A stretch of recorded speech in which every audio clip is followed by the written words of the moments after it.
කොල්ලෙක් කනට කරලා රහසක් කිව්වා. මං ඒ ගමන ඇහෙන්න කීපියකෝ කියලා.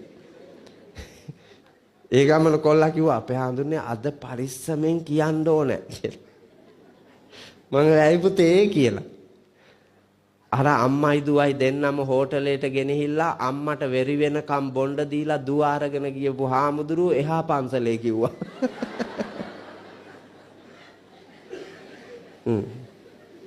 කියාපන්කෝ දැන් බන මංගල් ගැහුණා පුතා. මංගල් ගැහුණා දැන් කියන්න ආපු මාතෘකා එකකින්වත් කියන්න බෑ. ඒ ගමන මං ඒ විගහින්ම මාතෘකාව මාරු කරගෙන මම බන කිව්වා ආයාසයෙන්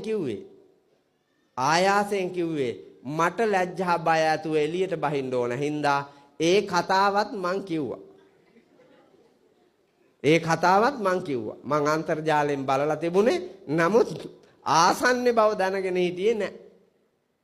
ඒ තරම් නීච වැඩ කරන අය පුතා ගිහිද පැවිදිද ભેදයක් නැහැ. පාපයට බර යම් කවුද ඒ මිනිහා කරනවා.